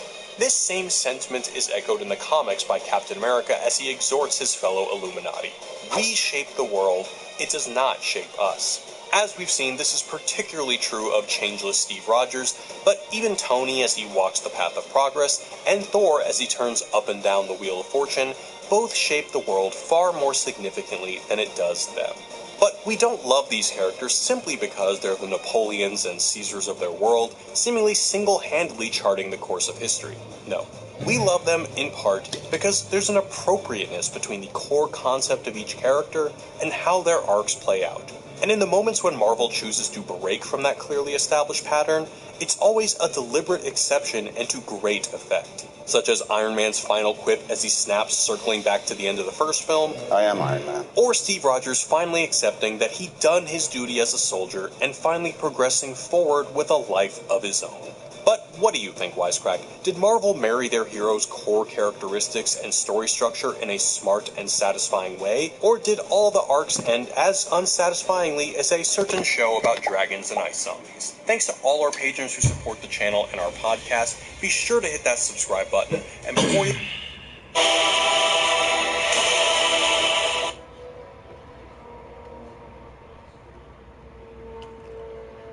There's nothing more terrifying than a villain who believes in a cause. Whether that's Thanos and balance or the Joker and chaos, lots of villains become all the more powerful from fervent belief in an ideology. But that, on its own, isn't actually enough. If you think back to a movie you probably haven't thought of since you last watched it, Ultron was also a villain who believed strongly in an ideology. Over the course of his Avengers movie, he makes it clear that he is trying to achieve peace on Earth, with that peace coming at the cost of the human race. Despite that, Ultron has ultimately become one of the lesser baddies in the Marvel Cinematic Universe's pantheon of villains. So, why? What is it about Thanos and the Joker that makes them so great, while Ultron doesn't make nearly the same impact? Well, there's two reasons why. The first is the subject we covered in my first video on villains. Rule number 1, make them people.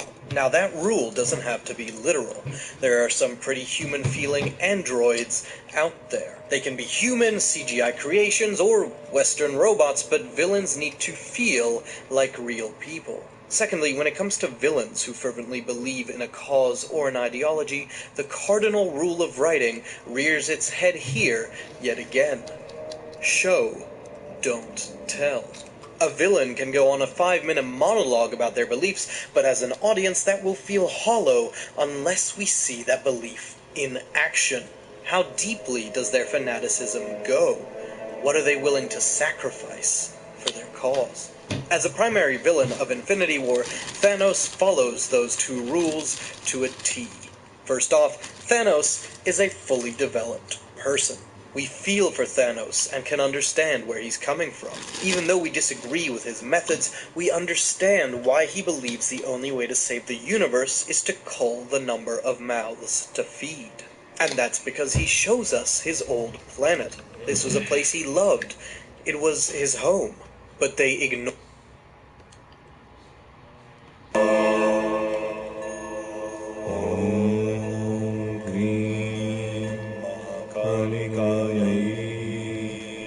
Yes, all my stocks are in the green. All my stocks still in the green. All my stocks still in the green.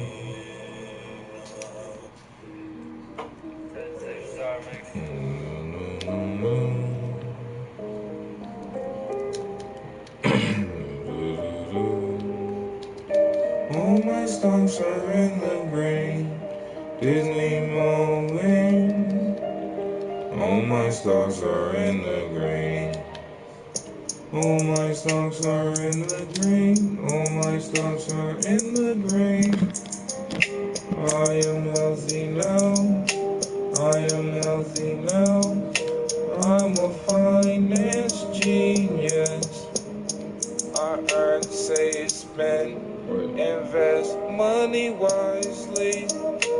All my my stocks are in the green. My money makes more money, more money. All of my investments make profit. Every dollar is in the green. I have more money than I need. I have more money than I need.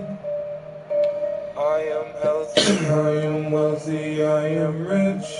My race is 3 to 1. My race is 3 to 1. I have large amounts of wealth that I give away. I have large amounts of wealth that I give away. I create all the wealth that I need. My manifestations, what I need. I seize my opportunities courageously, applying faith through all my actions. Imagination creates me more wealth through my power of intention. Money going up, no need to mention.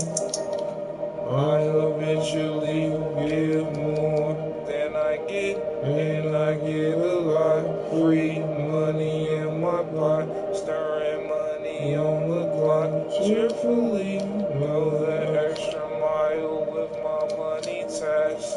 Don't even need to ask. Money on my face, money from the sky.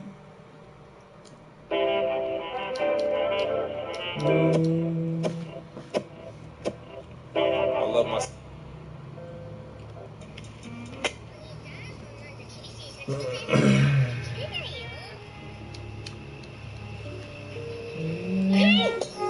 I am beautiful, yes, I love me. Fantastic life, smoking that weed. I am so grateful for everything in my life. Health, wealth, happiness, abundance in my life. Prosperity is me. Prosperity is life. Love in the sky. Love on your mind. Love you. Thankful for my wealth. Thankful for my thankful for my time. Thankful for me. I am love. I am love. I am love. I am love. I am love. I am love. I am love. I am love. I am love. I am love. I am love. I am love. I am love. I am love. I am love. I am love. I am love.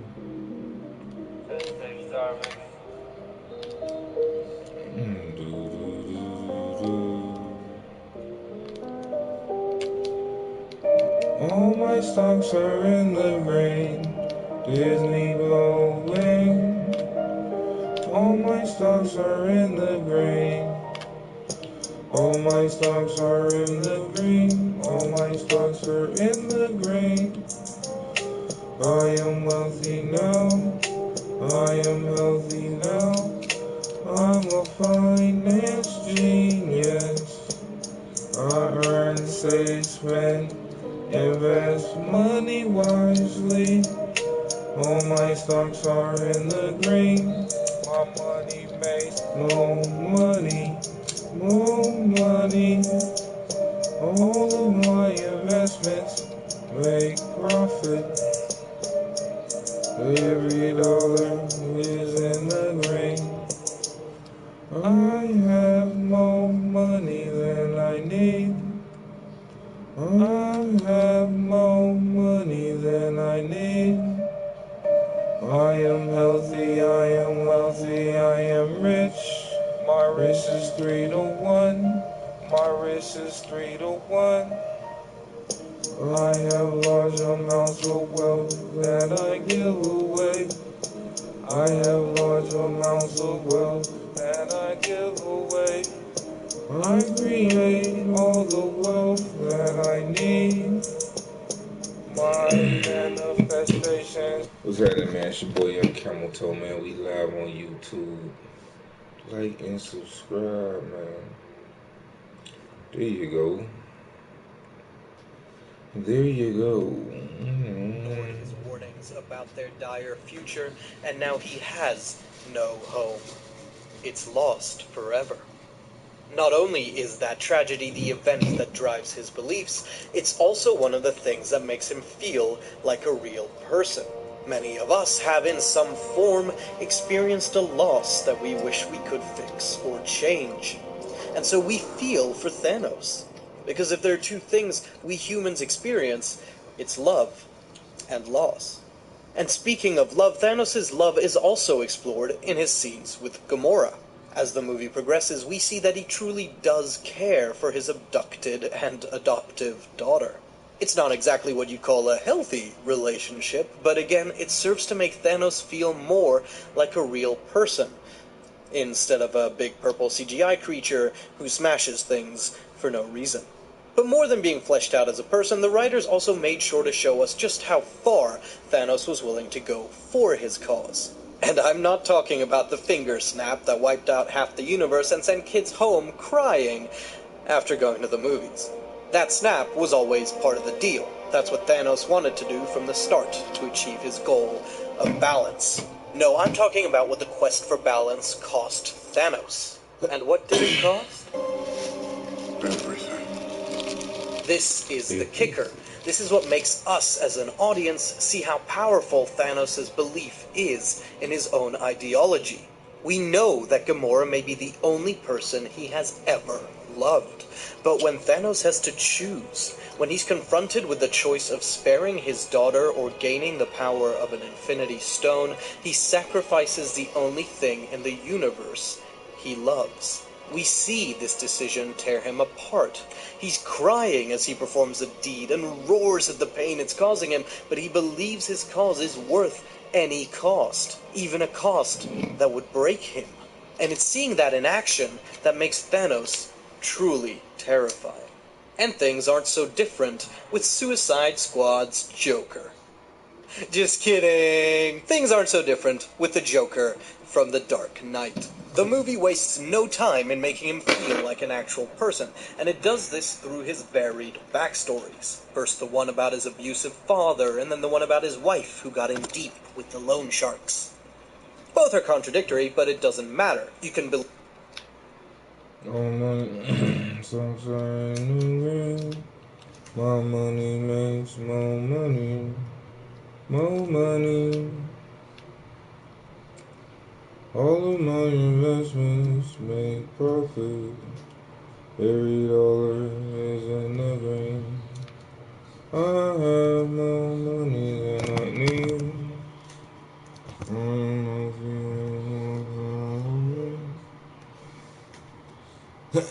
My is 3 to 1.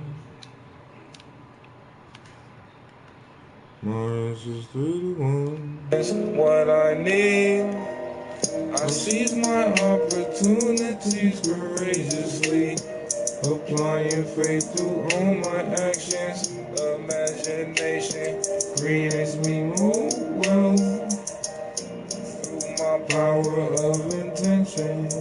Money going up, no need to mention.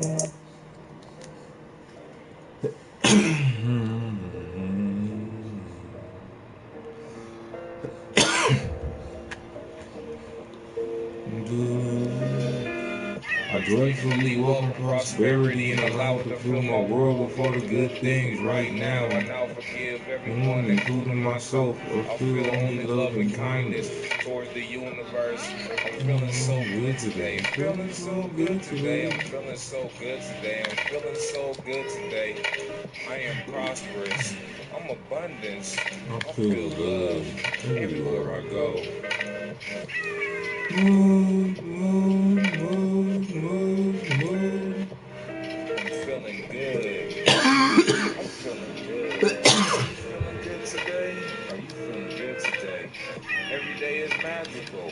I am abundant. Every day is magical. I make a plummet. The plummet of success into the universe. The moon's on my head and I'm looking to the stars. I'm the stars, I'm the mountain, I'm the universe. I'm in energy, full consciousness. I made $2 million today. Hey, thank you to the universe. I'm so grateful now. I'm so grateful now. I feel good today. I feel good today. Thank you, thank you, thank you, thank you, thank you.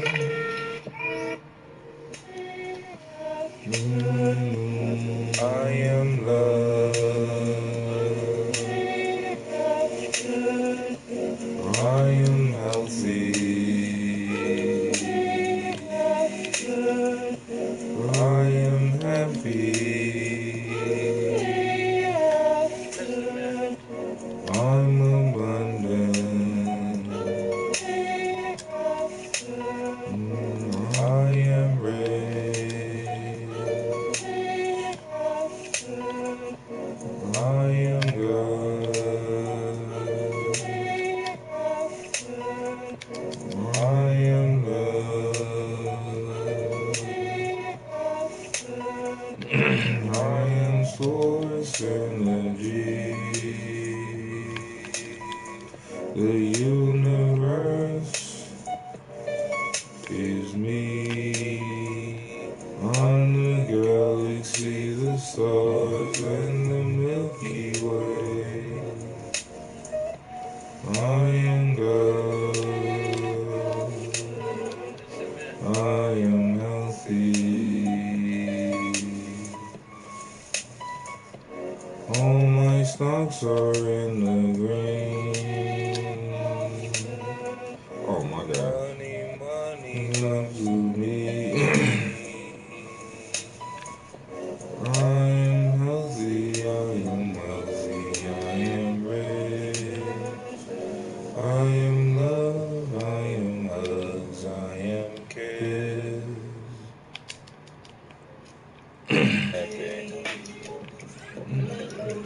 I am beautiful, I am very attractive, I am beautiful in mind, body, and spirit. I'm an early riser, I meditate on the daily, I'm feeling great.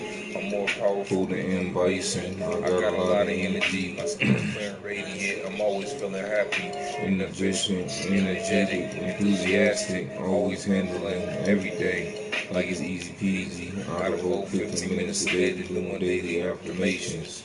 I enjoy eating healthy and nutritious food. I eat all my bananas and vegetables in the nude. Ooh, I have the power to control my health. I love to exercise and feed my body healthy food. I go outside and get my vitamin D on the daily. The sun is my father and my baby. All energies is vibrant within me. My mind, body, and soul feeling great. My spirit's on the horizon. I eat healthy and I enjoy exercising. Every day is a blessed day. Wow. I am so grateful for the love in my life. I'm grateful for the wealth in my life. I'm grateful for the wealth in my life. I'm grateful for gratefulness. Oh my God, even grateful of gratefulness. Thank you, thank you, thank you, thank you. Thank you, thank you, thank you. I am fit, I'm attractive, I am active, I am God, I am sun, I am the universe, I'm the mountains, I'm the seas, I'm the ocean, I'm the pyramids, I'm Antarctica, I'm a diamond, I be dancing, I'm a polar bear, I am Prancer, I am Santa Claus. I got a wonderful voice. I got a wonderful voice. Rejoice, rejoice, rejoice. Believe one of the two stories, or you can subscribe to the popular fan theory that he's a veteran survivor who watched his friends in the military get blown up to little fanfare. or a truckload of soldiers will be blowing up. Nobody panics. Because that's all part of the plan. Point is, through Heath Ledger's one-of-a-kind performance, it's very clear to us as an audience that behind the clown makeup is a real human, and that human is someone who has suffered greatly. And it's that suffering that put him on his ideological crusade in the name of chaos. But that suffering also means that, unlike Thanos, the Joker has nothing he loves left. The only thing that he can sacrifice for his cause is his life, but he puts that on the line time and time again. The character is clearly one who meticulously plans all of his schemes to the last detail, but no one is perfect, and no plan is beyond failure. The Joker believes so strongly in driving Gotham to chaos that he doesn't care. He is willing to die for his cause. At any point during the bank robbery, mob boss confrontation, SWAT car chase, and especially in his confrontation with Harvey in the hospital, one slip-up or stray bullet could have put an end to him. And all of that culminates at the end of the movie when he causes a massive scene with the two fairies, knowing that he will either end the night killed by the police or captured by Batman. All of that to distract the cops and Batman from the true agent of chaos now in the city. Harvey Two-Face, Gotham's former White Knight. The Joker knows that even if he dies, Harvey's corruption and murders will have broken the city. Chaos will have won, and everyone will believe what the Joker believes. It's a powerful sacrifice, and it's only thwarted because Batman is willing to make an equally powerful sacrifice to save the city's soul. He takes the blame for Harvey's murders, but that breaks him for 8 years. He can't come back until Bane gives him no choice in The Dark Knight Rises. So, once again, a villain's fanaticism not only makes them all the more compelling and frightening, it also makes them all the more effective in confronting our heroes. And so, relative to Thanos and the Joker, it's easy to see why Ultron failed. He's not a person. He's a literal robot with no backstory. His whole personality is founded upon the poorly worded directive that his two dads gave him. What mission? Love you.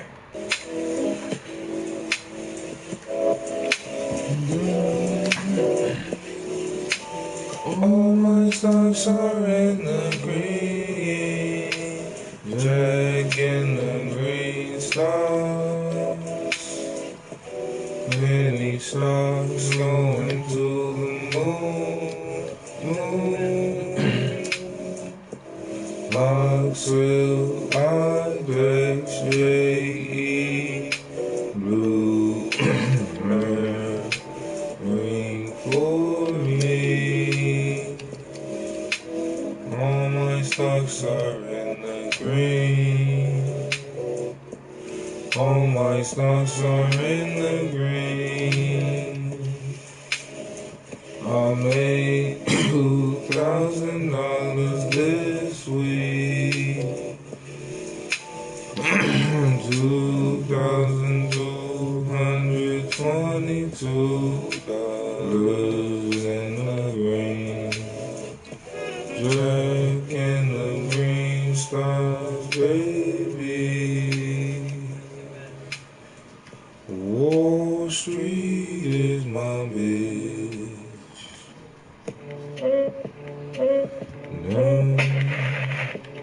Today I'm gonna shine. I can get through this amazing type of day. Possibilities are endless. Calm to relax, chilling in the lane. I'm beautiful on the inside and out. My voice matters. Love to the universe. Love to the universe. Smart, take a deep breath. Success, I am blessed. Thankful for another day. Feeling so much happiness. Everything is for my higher good. I I smile in the hood. Positivity. Creativity. Love you. All my dreams come true. No matter what I do. I am everything. I am you. All my dreams come true.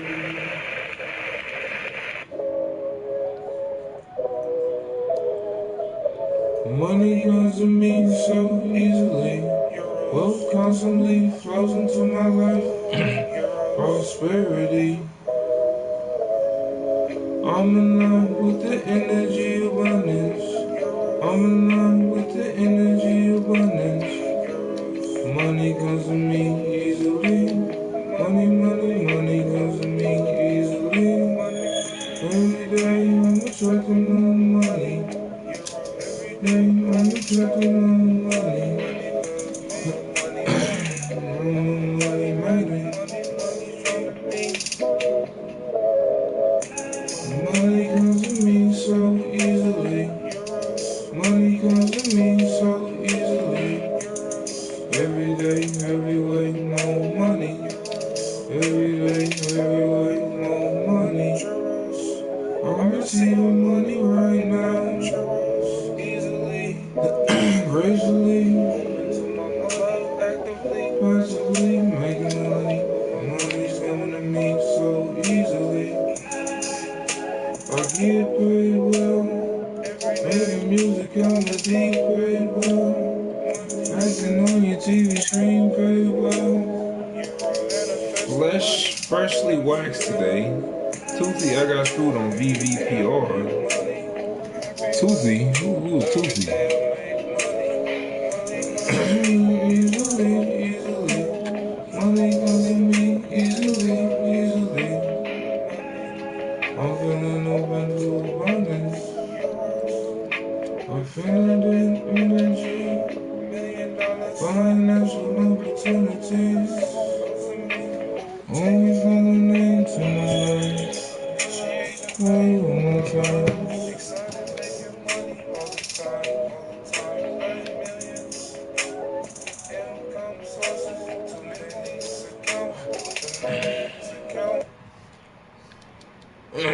It's your boy Young Camel T. Peace in our time. Live on YouTube. Peace in our time. That's all he wants. And as he improves his body, his viewpoint shifts to the only way to have peace is to evolve. But even that inconsistency isn't what really hurts him as a villain. It's the fact that he never has to pay a price or sacrifice anything for his beliefs. He just kills a bunch of people that he doesn't care about. And he has thousands of replaceable bodies, so it's not like he even can sacrifice his life. He has literally nothing to lose until the last moments of the movie, when he really does just have one body left. Then he half-heartedly argues with Vision, and is promptly obliterated. We're never shown how much his cause means to him as a person. He never has to give anything up for his beliefs. He starts out with all of the power in the world, and just keeps that up until the Avengers can figure out how to cut him off from that power. And by taking a look at his failings, we see all the more what makes Thanos and the Joker so compelling. They always put their cause first. They risk everything they have because their beliefs are more important to them than anything else. And that means that any scene they're in feels that much more tense and that much more dangerous, because you never know just how far they'll go for the thing they want. To be a great ideological villain, it's not enough to believe in something. An ideological villain has to be willing to sacrifice everything for their beliefs, whether that comes in the form of something they love or their own life. It's those unshakable antagonists, the ones who continue down their path no matter what they lose along the way, that are truly powerful. They become the ones we're afraid of as children, and they still impact us when we're adults. Dread them, run from them, but destiny still arrives. Massive thanks to my first Patreon supporter, Jada Pichota. Not only do you get your name in the credits as promised, you also get this personalized shout out. Thanks again for your support. It means more than you can imagine. And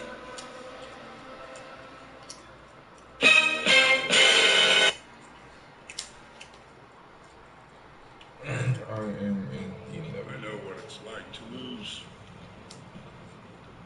Feel so desperately that you're right, yet to fail nonetheless. I ask you, to what end? Dread it, run from it. Destiny arrives all the same. And now it's here. Or should I say, I am.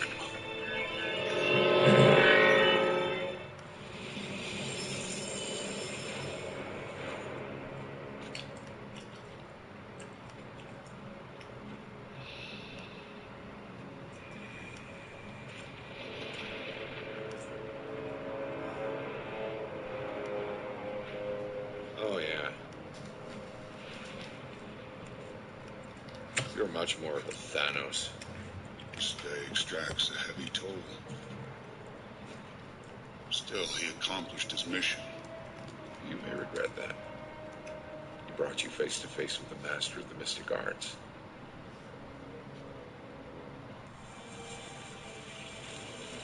Titan was like most planets. Too many mouths, not enough to go around. And when we faced extinction, I offered a solution. Genocide. At random, dispassionate, fair to rich and poor alike. They called me a madman. And what I predicted came to pass. With all 6 stones, I could simply snap my fingers. They would all cease to exist, and I call that mercy. Then what? I finally rest and watch the sunrise on a grateful universe. The hardest choices require the strongest wills.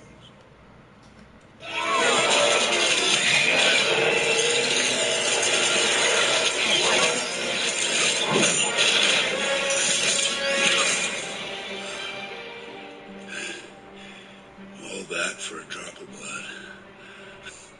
You have my respect, Stark. When I'm done, half of humanity will still be alive.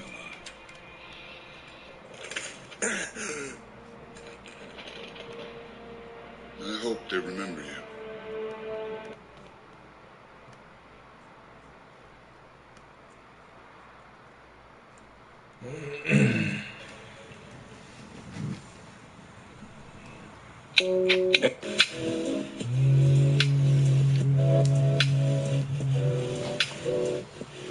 Israel, Azazel, encore, Azazel, Amen. Israel, Azazel, encore, Azazel, again. Israel, Azazel, Israel, Azazel, encore, Azazel, again. Israel, Azazel, Israel, Azazel, encore, Azazel, again. Israel, Azazel, Israel, Azazel.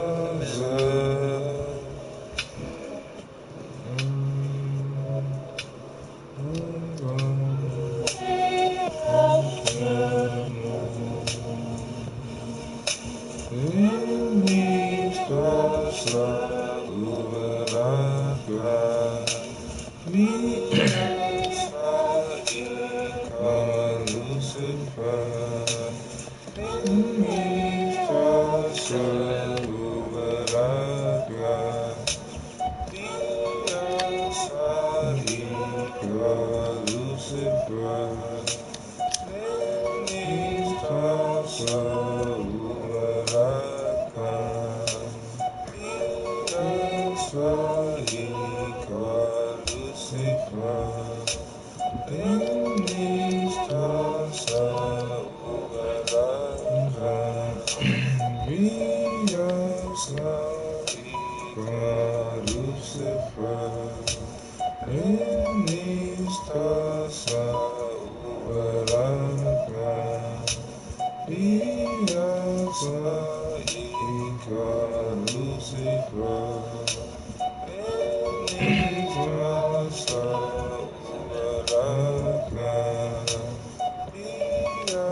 Hey, that was a listening game, bro.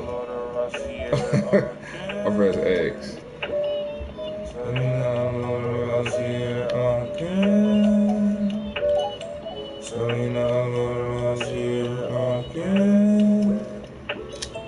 Oh, come on.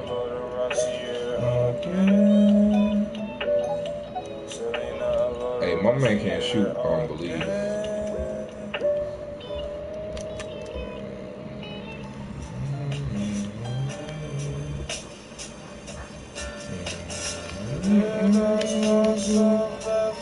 He can't shoot. Oh, he did.